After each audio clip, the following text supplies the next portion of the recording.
Disclaimer. दोस्तों, मैं आप सभी को बता दूं, ये कहानी पूरी तरह काल्पनिक है। ये सिर्फ दर्शकों के मनोरंजन के लिए बनाई गई है।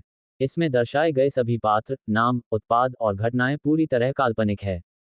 ये कहानी किसी भी तरह से किसी भी व्यक्ति के भावनाओं, प्रथाओं, परंपराओं और विश्वासों के अपमान नहीं करती है। और इसमें सेक्सुअल और एडल्ट इत्यादि जैसे कहानी में बताए गए सभी चीजों का मात्र कहानी के लेखक द्वारा बनाई गई, लेखक अपनी एक कल्पना है। तो दोस्तों, मैं आपको आगे बता दूं, अगर आप हमारे चैनल अमन पॉडकास्ट एफएम पर नए हैं तो वीडियो को भर भर लाइक और चैनल को सब्सक्राइब करना ना भूले। धन्यवाद। एपिसोड 36 आखिर का पॉन एपिसोड गाया attic EPISODAPTER 36 of new power. एक अतीक को पहले पहले ये लगा था कि उसके सामने जो काले कपड़े पहना हुआ आदमी है वह ज्यादा ताकतवर है, शक्तिशाली नहीं है। उसने एक दो तकनीकें सीखी हुई है जिनका वह आराम से सामना कर सकता था, पर जब उसने उस आदमी को अपने चाचा को बुलाते देखा तो उसे लगा कि आप थोड़ा खतरा हो सकता है और उसका चाचा पागल था, जिस वजह से उसने फायदा उठाने की कोशिश की। पर लेकिन जब उसने ये देखा कि काले कपड़े पहने हुए आदमी ने एक बेहद खतरनाक और शक्तिशाली जानवर को आसमान या स्वर्ग से नीचे बुलाया है, तो तभी उसके रोटी खड़े हो चुके थे। फिर भी उसे अपने बचने की एक आंच लग रही थी, लेकिन उसकी वह आस भी तब टूट गई जब उस आदमी ने अपने चाचा तक को नहीं बख्शा और उसे दूर फिंकवा दिया। लेकिन अतीक तो उस विशाल काले हाथी के हमले से भी बच गया।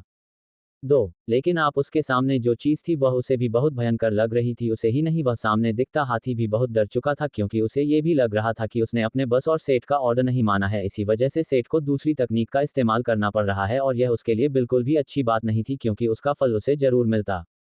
अतीक देख पा रहा था कि उसके सामने ऊपर आसमान के बीचों बीच एक पूरी तरह से सुनहरे रंग से बना हुआ, सुनहरे प्रकाश से चमचमाता पिंजरा तैयार हो चुका था। वह दिखने में जितना सुंदर लग रहा था, आखिर में वह जितना सुंदर लग रहा था, उसके साथ ही में बन रहे काले बादल उतने ही खतरनाक लग रहे थे। उसे सुनहरे पिंजरे के सामने बहुत से काले बादल फिर से एक घेरा बनाकर खड़े हो चुके थे और उनमें नीले रंग की छोटी सी दिखाई पड़ती बिजली जोर जोर से गरज रही थी। अगले ही पल वह बिजली अचानक से नीले रंग की रोशनी में चमकते लग जाती है, डरावनी आवाज आना शुरू हो जाती है। तभी सभी को सोलर ग्रह की तंत्रकाली के मंत्र आवाज सुनाई देने लग जाती है। तंत्रकाली यह एक देवी थी, लेकिन यह एक बहुत खतरनाक देवी थी। अच्छों के लिए अच्छी और बुरे के लिए बुरी होती थी। 3 माना जाता था कि सोलर ग्रह में तंत्रकालिका का आह्वान बहुत ही कम लोग कर पाते थे। सच में एक बहुत खतरनाक देवी थी जिसके पास अपार शक्तियां थी, जिनका इस्तेमाल बड़े बड़े संत करते थे और बड़े बड़े परिवारों के पास भी इन्हीं देवी की मंत्र कृपा होती थी। खैर, अतीक की बात करें तो उसे तो एक नॉर्मल तकनीक भी नहीं आती थी, वह कहाँ ही खतरनाक मंत्रों का सामना कर सकता था। ऐसी इस दुनिया में बहुत ही कम शक्तियां थी जो देवी के मंत्रों का सामना कर सकती थी, परंतु शक्ति ग्रंथ एक ऐसी चीज थी जो मंत्रों से भी ज्यादा शक्तिशाली होती थी। इस दुनिया में जो लोग शक्तिशाली होते थे उन्हीं का राज चलता था और उन्हीं के ही नियम और कानून भी होते थे। आम आदमी को उनके नीचे दबकर रहना पड़ता था। इसी कारण सिर्फ शक्तिशाली लोगों के वंशज और बड़े परिवारों वाले और अमीर लोग ही शक्तिशाली हुआ करते थे, और कुछ शक्तियां जो थी वह सरकार के पास थी। 4 अति अपने सर के ऊपर मौत के साए को मंडराता हुआ देख पा रहा था कि तभी जो नीले रंग की बिजली आसमान में जोर जोर से चमचमा रही थी वह एकदम से भयंकर रूप ले लेती है और भयंकर गर्जना में सीधे अतीक के छाती में जा लगती है। ये सब कुछ इतना जल्दी हुआ था कि अतीक को अपने बचाव को तो छोड़ो, सही से ऊपर देखने तक का मौका भी नहीं मिला था। चाहे अतीक को ऐसा लग रहा है कि उस बिजली के उसके शरीर से टकराते ही वह भस्म होकर रह जाएगा, परंतु उसे नहीं पता था कि काले कपड़े पहने हुए आदमी ने उसे करने के लिए वह बिजली नहीं चलाई थी, बल्कि उसके शरीर से सारी शक्तियां खत्म करने के लिए वह बिजली चलाई थी, क्योंकि उसे कहीं ना कहीं ऐसा लग रहा था कि अतीक के पास कोई रहस्यमय ताकत है और तंत्रकाली के मंत्र से वह रहस्यमय ताकत को जड़ से खत्म कर देगा। और वैसे भी वह उस मंत्र का प्रयोग साल में एक बार ही कर सकता था, नहीं तो वह खुद ही भस्म होकर रह जाता। पर उस आदमी की सोच बिल्कुल ही गलत थी। अतीक के शरीर में शक्तियों का एकमात्र अंश भी नहीं था, परंतु मारा ने जो उसके उल्टे हाथ की कलाई पर अपना चिन्ह बनाया था वह उसे बिजली के लगने से बहुत ज्यादा प्रभावित हुआ था। वह मिटाने की कगार पर आ चुका था। 5 वहीं इस बिजली के पड़ते ही अतीक बुरी हालत में बेहोश पड़ चुका था। उसे कोई सूझबूझ नहीं रही थी कि वह कहाँ है, वह उसी जगह पर लेट गया था। काले कपड़े पहने आदमी उसकी यह हालत होता देख बहुत खुश था।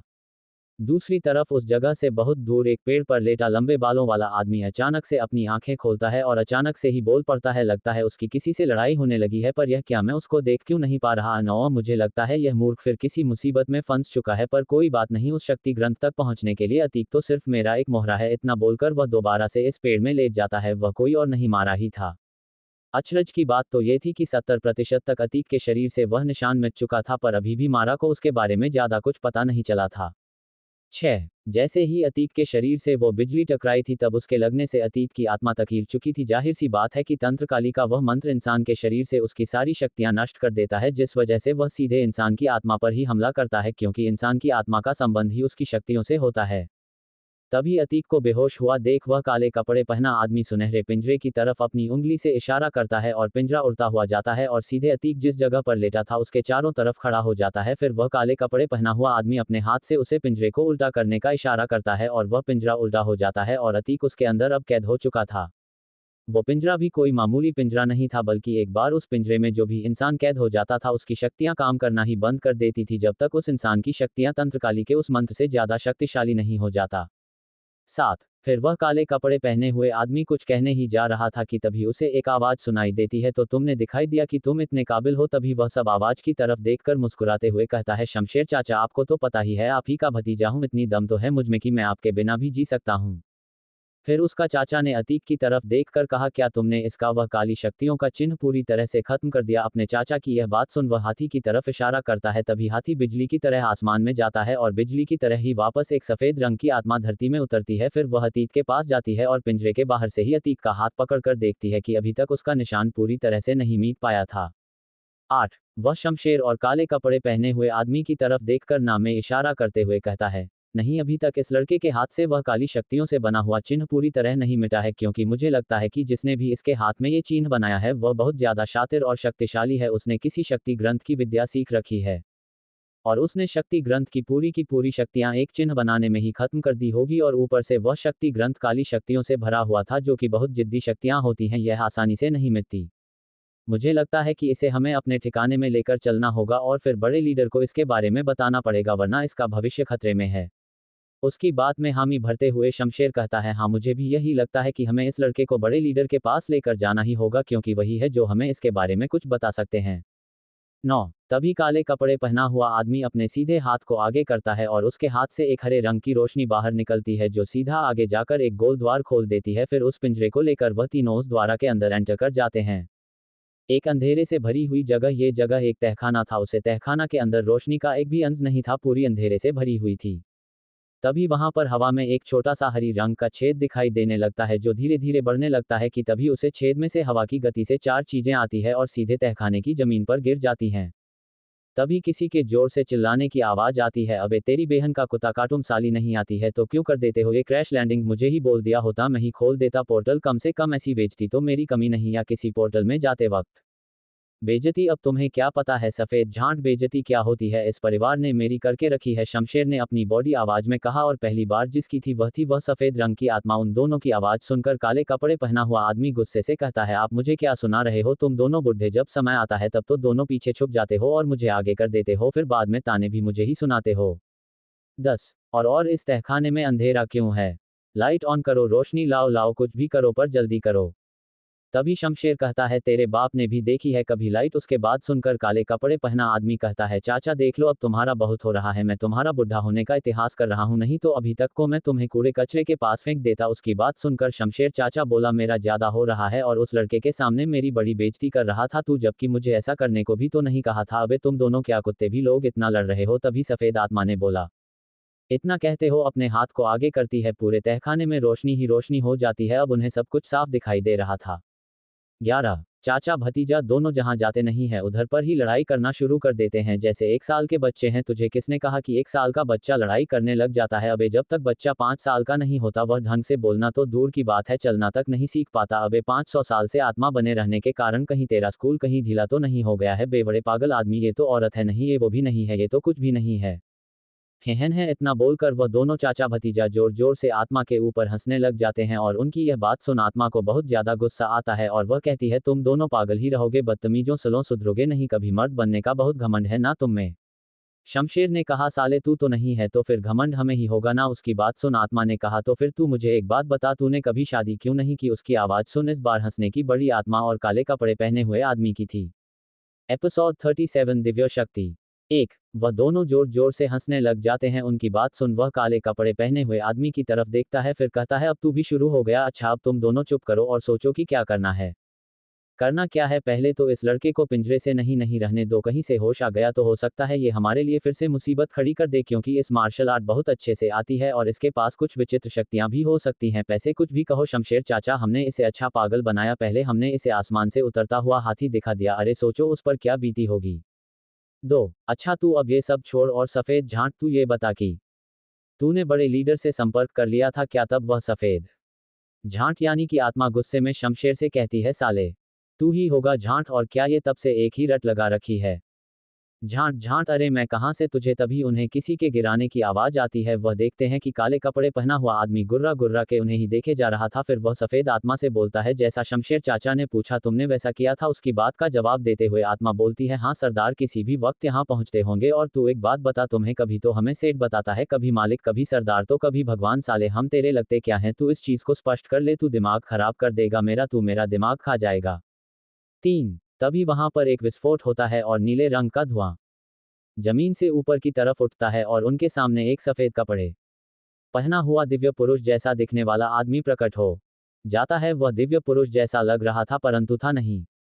तभी वो उन तीनों को देखकर कहता है, कहाँ है वह लड़का? उनकी बात सुनकर सफेद आत्मा इशारा करती है, बड़ी सरदार, यह रहा वह लड़का, इस पिंजरे में कैद है। तभी वह आदमी उस पिंजरे की तरफ देखा है। उसके देखने के ढंग से ऐसा लग रहा था कि वह बहुत हड़बड़ी में और जल्दी में है। वह अपना हाथ आगे करता है और अपने हाथ की शक्ति से पिंजरे को दूर फेंक देता है और अब वह लड़का उसके सामने पड़ा हुआ था। वह उसे लड़के के पास तेजी से चलता हुआ जाता है और उसके उल्टे हाथ से ही उसे पूरा उठा लेता है और उसके हाथ में बने काले चिन्ह को देखा है। जैसे ही वह उसे चिन्ह को देखा है वह हैरान परेशान रह जाता है और कहता है, ऐसा कैसे हो सकता है? ये काम लड़के पर उसकी पकड़ कैसे हो सकती है? 4 उसे बूढ़े आदमी की आवाज बहुत कड़क और एकदम जानदार थी। वह फिर से बोलता है, ऐसा कैसे हो सकता है? तभी उसकी बात सुन शमशीर उसे लड़के के पास चलकर आता है और फिर उस बूढ़े आदमी से पूछता है, ये लड़का कौन है और आपने हमें इसे लाने को क्यों कहा था? असल में उस बूढ़े आदमी ने ही शमशेर और उसके भतीजे को इस लड़के को पकड़कर लाने का आदेश दिया था। इसी कारण काले कपड़े पहना हुआ आदमी बीच रास्ते में सारी गाड़ियों को रुकवाकर तलाशियां ले रहा था। वैसे बहुत बुरा आदमी कोई और नहीं बल्कि उसे काले कपड़े पहने हुए लड़के का ही बाप था। वह शमशेर की तरफ देखता है और कहता है, मैं नहीं जानता कि यह लड़का कौन है और मुझे ये भी नहीं पता कि यह यहाँ पर क्यों है, लेकिन जहाँ तक मुझे पता है मुझे कल रात ही एक बहुत खास दिव्य मनुष्य ये संदेश प्राप्त हुआ था कि कल सुबह मेरे इलाके से एक जवान लड़का गुजरेगा जिसे मुझे पकड़ना है और उस मार्ग से भटके हुए लड़के को सही मार्ग दिखाना है, इसलिए मैंने इतनी जल्दी में तुम्हें आज सुबह नाके पर जाने को कहा था। 5 अब तो तुम्हें तुम्हारे सवाल का जवाब मिल चुका है, इसलिए तुम पीछे हट जाओ या फिर यहाँ पर चुपचाप खड़े रहो। इतना बोलकर वह फिर से उसे लड़के की तरफ देखा है और फिर कहता है, ये निशान किसी छोटे मोटे शैतानी व्यक्तित्व का नहीं बल्कि 3 आयामों में सबसे खतरनाक और शक्तिशाली आदमी जो कि काली शक्तियों का स्वामी है उसे मार का है, परंतु वह मर तो काफी समय पहले ही साथ हो चुका था। फिर वह दोबारा जिंदा कैसे हुआ? मुझे लगता है कि उसे प्रकृति का वह राज मिल चुका है जिस वजह से वह दोबारा जीवित हुआ है, और अगर वह जीवित हो चुका है तो अब तबाही का आना तो निश्चित है, पर लेकिन उसने इस इतने कमजोर लड़के को पकड़ के क्या करना था? खैर छोड़ो, मैं कोशिश करता हूँ इस चिन्ह को मिटाने की। उसकी बातें सुनकर यह स्पष्ट पता चल रहा था कि वह बहुत ज्यादा हड़बड़ी में है, वह जरा भी देर करना नहीं चाहता था। 6 वह बुढ़ा लीडर बहुत समय से किसी को भी नहीं लिखा था क्योंकि वह 10 साल से ट्रेनिंग के लिए कहीं चला गया था, परंतु जैसे ही उसे उस दिव्य पुरुष का संदेश मिला वह दौड़ा चला आया क्योंकि बहुत दिव्य पुरुष उसके लिए भी बहुत खास था। अभी मैं अपने हाथ का इशारा करके एक आयाम का दरवाजा खोलता है और उस लड़के को उठाकर उस आयाम के अंदर चला जाता है। जाने से पहले वह पीछे की तरफ मुड़ता है और तीनों को देखकर अपनी एक अंगूठी से 3 पत्ती निकालता है और तीनों पत्तों को शमशेर आत्मा और काले कपड़े पहने हुए आदमी की तरफ फेंक देता है और कहता है, तुम्हारा काम पूरा हुआ, अब तुम यहाँ से जा सकते हो, अब जब मैं तुम्हें यहाँ वापस बुलाऊंगा तुम्हें तभी आना है। 7 इतना बोलकर वह आगे की तरफ बढ़ता है और आयाम का दरवाजा बंद हो जाता है। अब आदमी एक पूरी तरह से हरी दिखने वाली दुनिया में पहुंच चुका था जहां पर एक टेबल रखा हुआ था।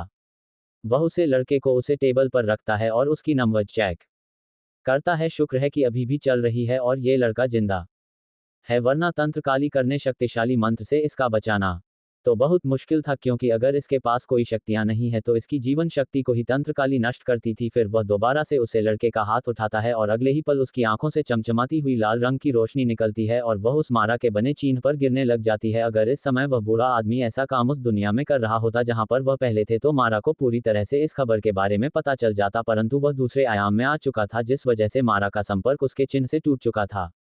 8 उस आदमी को ऐसा करते हुए तकरीबन 2 दिन हो चुके हैं। वह बीच में आधे आधे घंटे का ब्रेक भी लेता था पर लेकिन अभी तक उसे कोई ज्यादा फर्क नजर नहीं आया था। ना ही अतीक के हाथ से वह चिन्ह खत्म हो पाया था। ये तो तंत्रकाली की कृपा ही रही होगी अतीक पर, जो उनकी शक्ति की बिजली लगते ही उसके चिन्ह की 70% शक्ति खत्म हो गई थी। जो आदमी इस समय में अतीक के सामने खड़ा था वह कोई आम आदमी नहीं था, बल्कि इस दुनिया का एक बेहद शक्तिशाली आदमी था, जो कि कहानियों और किस्सों ही सुनने को मिलते थे। उसे आदमी की आवाज से ऐसा लगता है कि बहुत जल्द एक महान दिव्य पुरुष भी बन सकता है, बस उसे मेहनत करने की जरूरत है। आराम से पता लगता था कि उसकी उम्र कम से कम 100 साल से ज्यादा तो है। उसके बेटे की उम्र 70 साल से ज्यादा हो चुकी थी, तो उसकी उम्र का इतना होना तो लाजिमी था।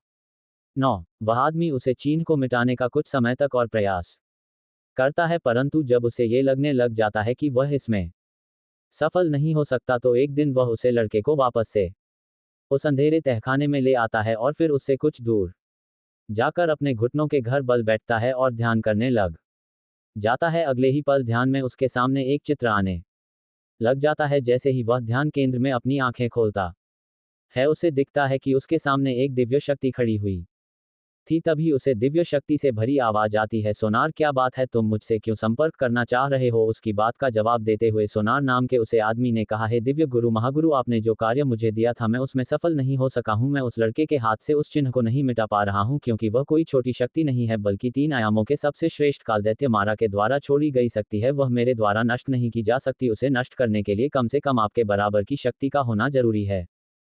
10 और मेरे ऐसे भाग्य कहा कि मैं आपके बराबर पहुंच सकूं, इसलिए अब आप ही बताइए कि मैं क्या करूं। उसकी बात सुनकर शक्ति एक मनुष्य का आकार ले लेती है, परंतु उसकी शरीर का कोई भी अंग नहीं दिख रहा था। पूरे के पूरे काले रंग से ढका हुआ था और उसके इर्द गिर्द लाल लाल लावा जैसे रोशनी थी, लेकिन उससे उसकी दिव्यता स्पष्ट झलक रही थी। वह सोनार से कहता है, तुम चिंता मत करो, जैसा जैसे मैं तुम्हें कहता हूं तुम बस वैसा ही करो। 11 कुछ देर बात करने के बाद वह अपने ध्यान से बाहर आता है और अतीक की तरफ चल पड़ता है। अतीक के पास पहुंचते ही वह अपने अंगूठे को अतीक के माथे के बीचों बीच केंद्रित करता है और अगले ही पल एक मंत्र शक्ति का उच्चारण करने लगता है। कुछ देर के बाद उसके अंगूठे से सफेद रंग की शक्तियां सीधे अतीक के माथे में एंटर कर जाती है। अगले ही पल हड़बड़ाते हुए अतीक की आंखें खुल जाती हैं और वह खांसने लगता है। वह लेटे लेटे ही अपने आसपास देखता है कि तभी उसे वह बूढ़ा आदमी दिखता है जिसका नाम सोनार था। वह बूढ़ा आदमी उसकी तरफ देखकर मुस्कुरा रहा था। तभी अतीक की खांसी एकदम से रुक जाती है और वह उस आदमी को देखकर मंत्रमुग्ध रह गया था। वो आदमी उसे किसी दिव्य पुरुष से कम नहीं लग रहा था, वह उसे किसी देवता के जैसा लग रहा था। वह उसे आदमी से कुछ सवाल पूछने ही वाला था कि उसके कुछ पूछने से पहले वह आदमी उसके माथे में अपनी 3 उंगलियां फेरता है और अतीक की आंखें बंद हो जाती हैं। और जैसे ही उसकी आंखें खुलती हैं तो वह अपने आप को बिल्कुल स्वस्थ पाता है, पर जैसे ही वह देखता है कि वह एक मंजे पर लेटा हुआ था और वह उसे मजे से अपने पैर नीचे करता है और अपनी आंखें पूरी तरह से खोलकर अपने आसपास देखता है, तो उसे दिखता है कि उसके चारों तरफ सफेद ही सफेद धुआं हो रखा था। तो आखिरकार ऐसी कौन सी जगह है जहां पर पहुंच गया है अतीक, जहां पर धुआं ही धुआं हो रखा है, और कौन है वह दिव्य शक्ति? जानने के लिए पढ़िए प्रलय न्यू वॉरियर एपिसोड 38। क्या राज है अस अफवाज के एपिसोड का? EPISODAPTER 6 of all grade number 1 PRALAYNEWWARRIOR। 1 solar ग्रह में शक्तिशाली लोगों के पास इतनी शक्तियां होती थी कि वह अपने एक हाथ घुमाते ही अलग अलग आयाम खोल सकते थे और वही उसे आयाम के राजा होते थे। वह समय में आगे पीछे जाने तक की भी शक्तियां रखते थे, जिस वजह से वो अपनी मनचाही दुनिया के अंदर भी प्रवेश पा सकते थे।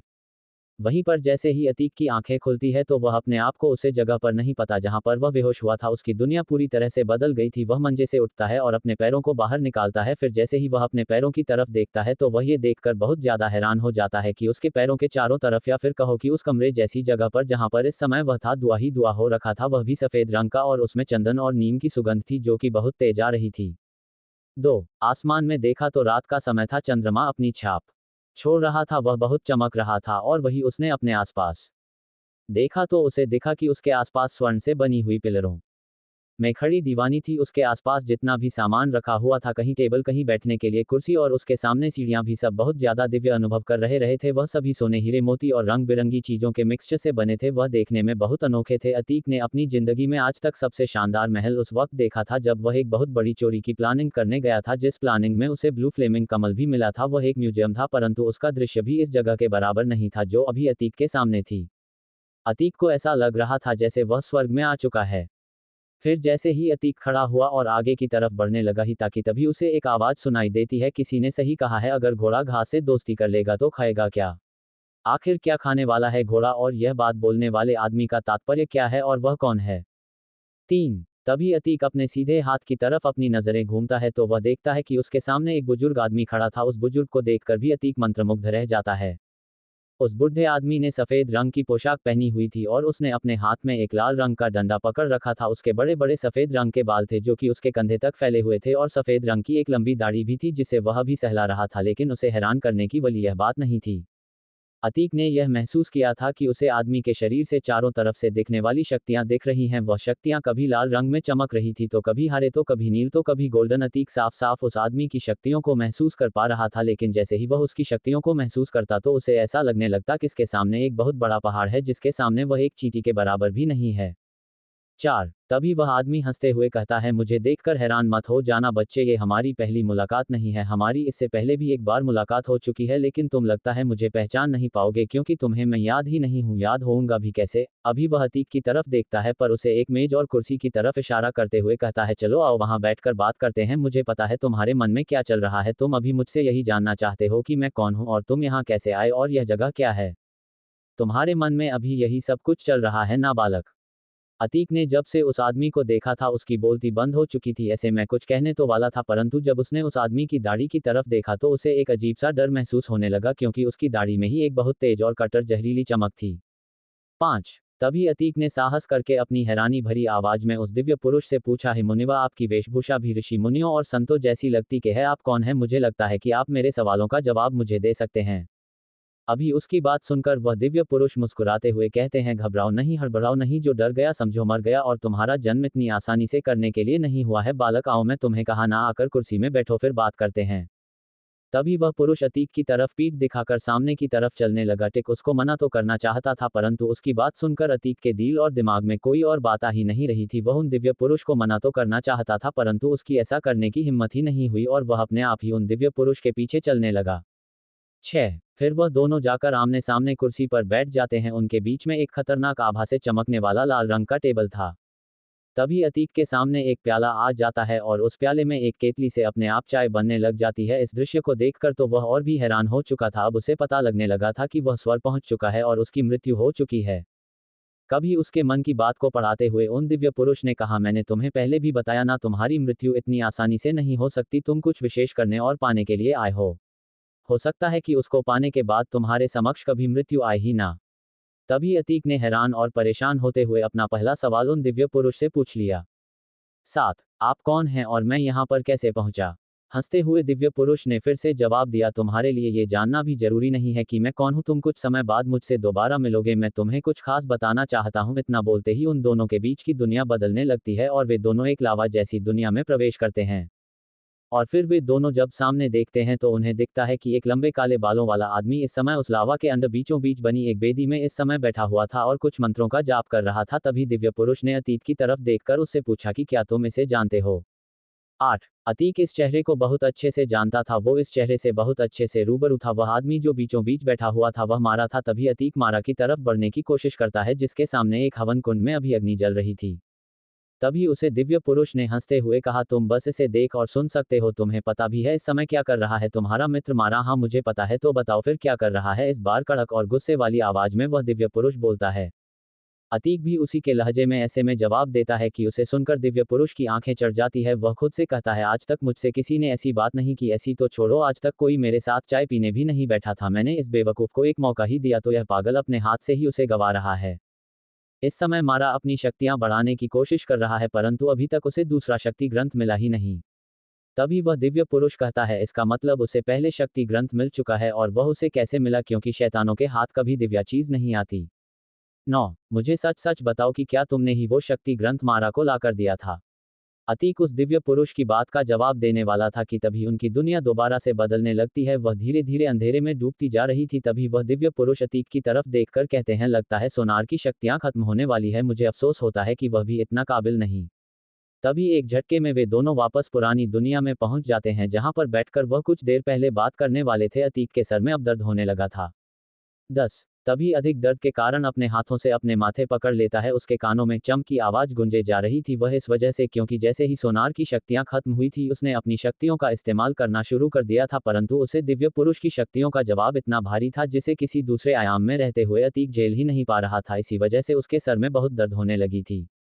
अतीक की नज़र धुंधली होती जा रही थी और वो इस वजह से नहीं कि उसे चक्कर आ रहा था या उसका सर बहुत भारी हो चुका था, बल्कि इस वजह से कि उसे 3 डायमेंशन क्लेम करता था और वह जब तक तीसरे डायमेंशन को तोड़ना या जोड़ना नहीं सीख जाता तब तक तीसरा डायमेंशन उसे पर ऐसे ही हावी होता रहेगा। अगर उसके पास शक्तियां हो तो वह फिर भी उस डायमेंशन में कुछ देर रुक सकता है, लेकिन इस समय उसके पूरे शरीर और उसकी स्पिरिचुअलिटी का मालिक तीसरा डायमेंशन था, इसी वजह से वह उसे अपने पास वापस खींचने लगा पड़ा था। अतीक को इस समय बहुत ज्यादा दिक्कत हो रही थी।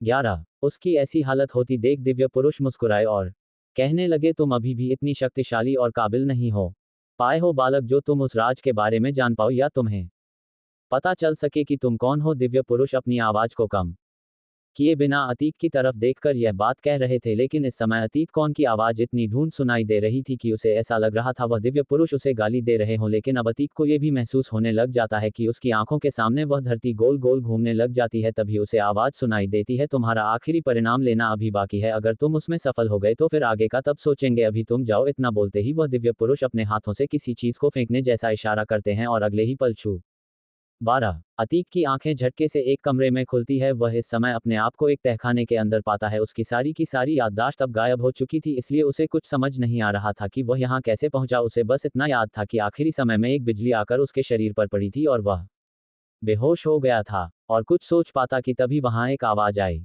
एपिसोड 39 आखिर कौन है वो बुढ़ा गुलाटी। 1 जैसे ही अतीक को किसी आदमी की आवाज सुनाई देती है वह अपने बिस्तर से खड़ा होता है और उस देने वाले आदमी की तरफ देखने लगता है। तभी उसे सुनाई देता है, लड़के तुम आराम से बैठ जाओ, मैं वहीं आ रहा हूं तुमसे मिलने। तभी उसके सामने एक बुढ़ा आदमी प्रकट होता है, वह सोनार था।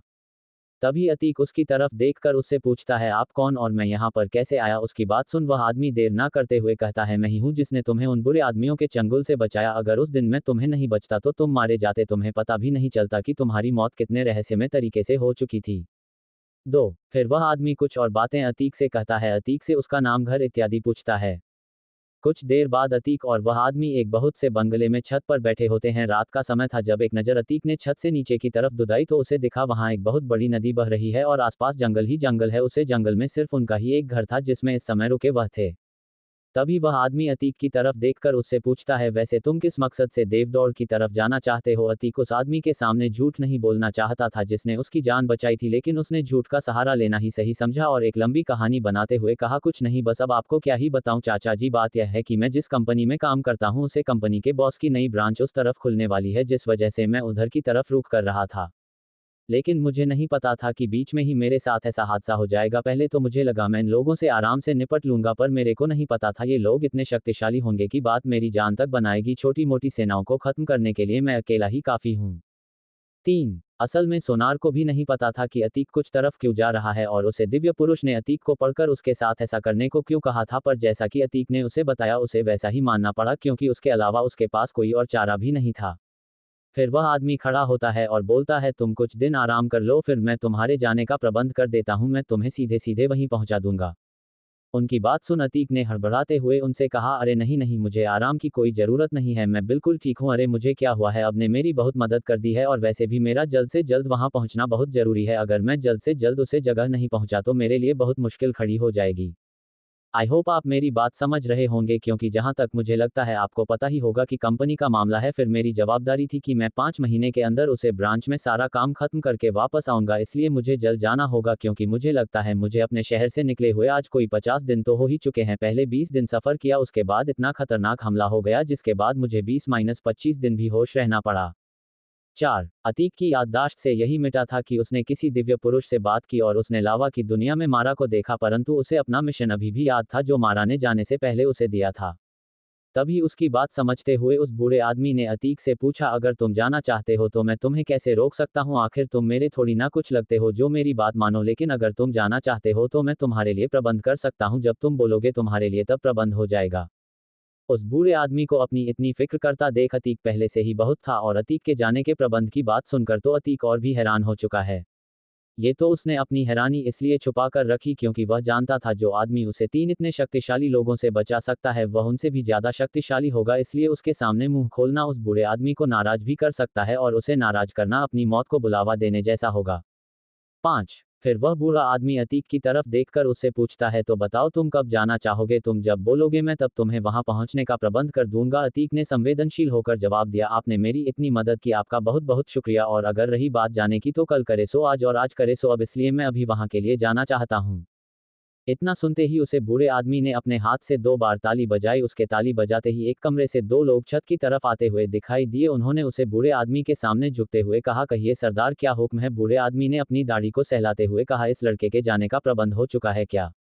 उनकी बात सुन एक आदमी ने जवाब दिया, जी सरदार, आपने जब बोला था हमने तभी प्रबंध कर दिया था, अब बस उनके निकालने की देर है।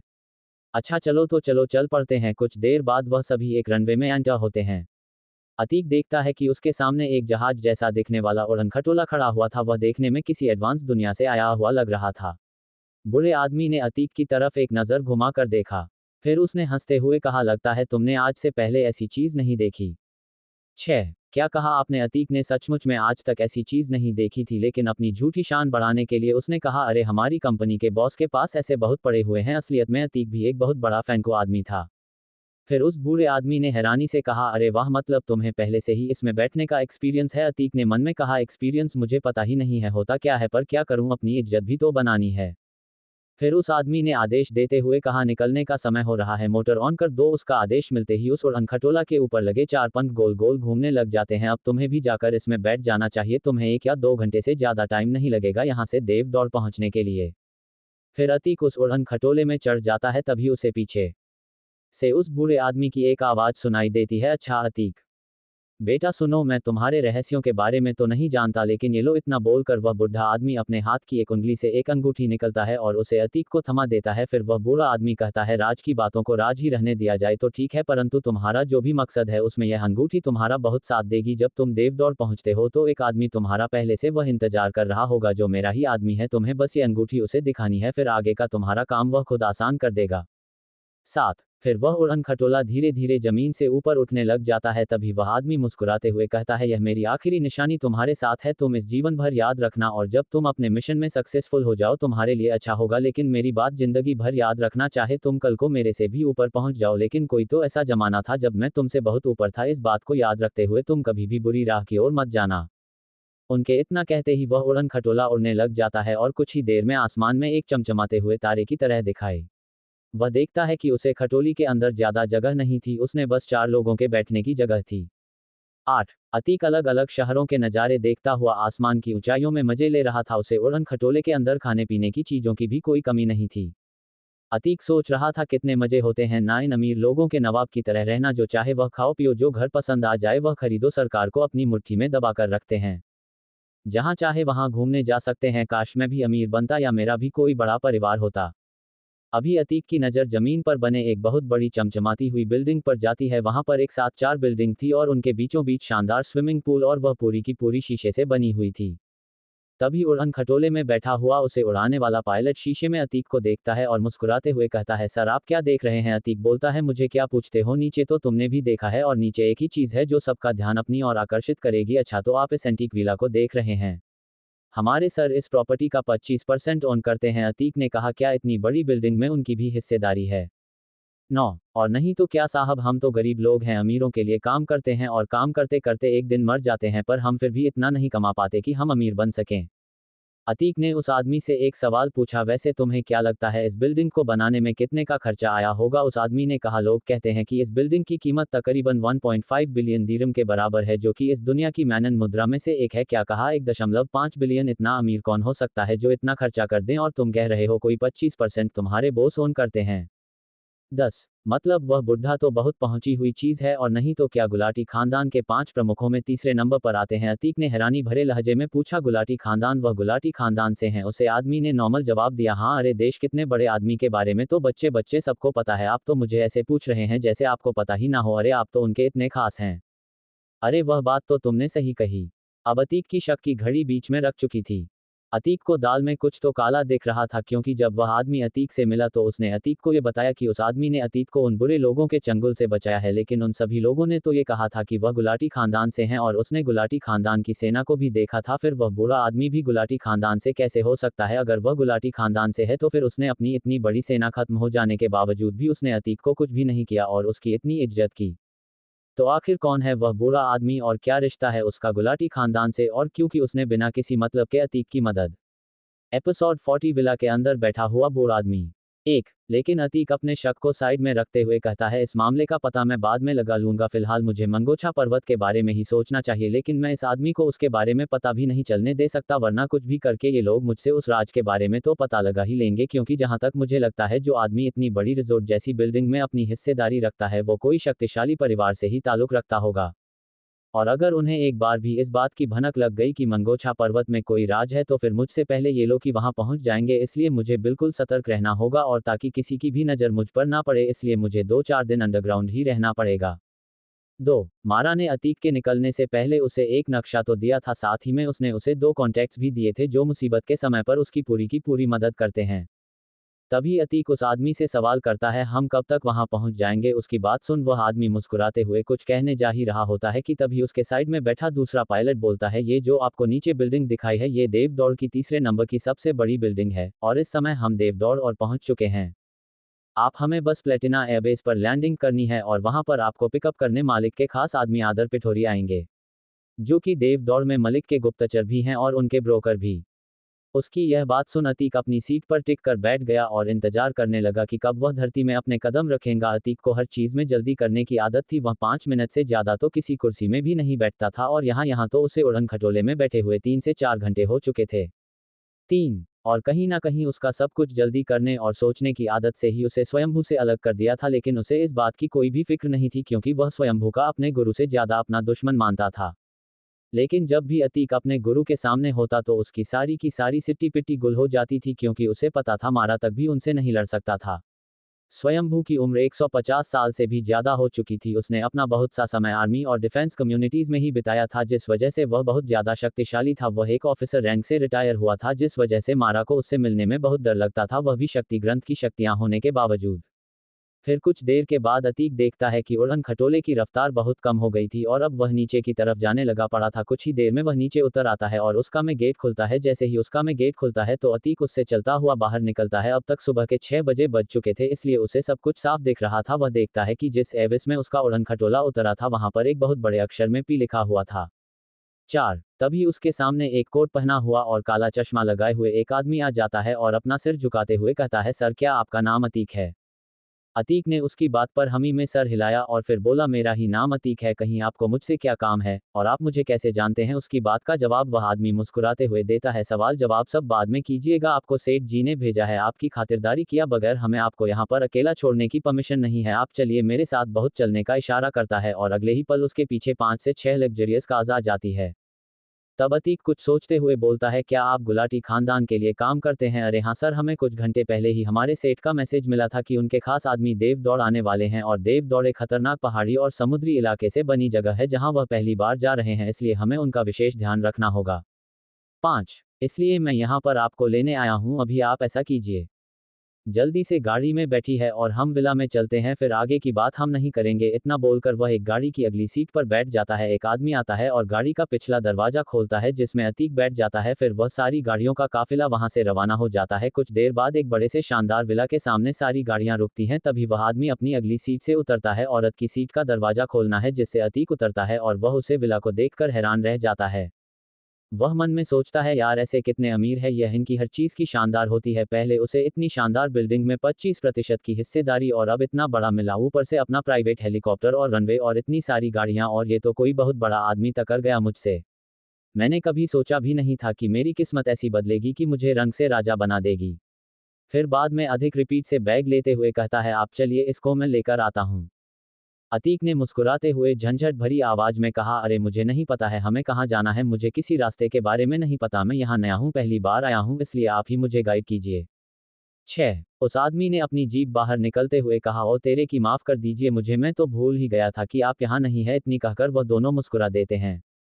फिर वह आदमी अतीक का बैग उठाकर उसके आगे चलने लगता है। चलते चलते वह दोनों गार्डन में पहुंच जाते हैं। तभी अतीक देखता है कि उसके सामने कुर्सी में एक बहुत बूढ़ा आदमी चश्मा लगाए अखबार पढ़ रहा था। उसके चेहरे पर झुर्रियां ही झुर्रियां थी। फिर वह आदमी उसे उस बूढ़े आदमी के पास और अतीक को अपने पीछे आने का इशारा करता है।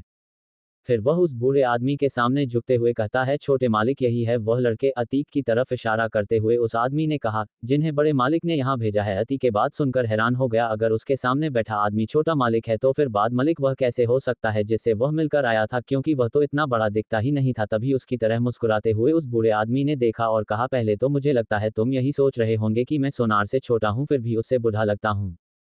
तो मैं तुम्हें बता देना चाहता हूँ वह मेरे बड़े भाई हैं, लेकिन उन्होंने पूरी तरह से तकनीकी और शक्तियों में ही ध्यान दिया है, जबकि मैं बिजनेस में जिसमें दौलत वह भी जवान है और मैं बूढ़ा हो चला हूँ। तो आखिर क्यों भेजा है सोनार ने अतीक को अपने छोटे भाई के पास, और उनका क्या इरादा है और आपको क्या लगता है अतीक मनगोची पर्वत को ढूंढ भी पाएगा या नहीं?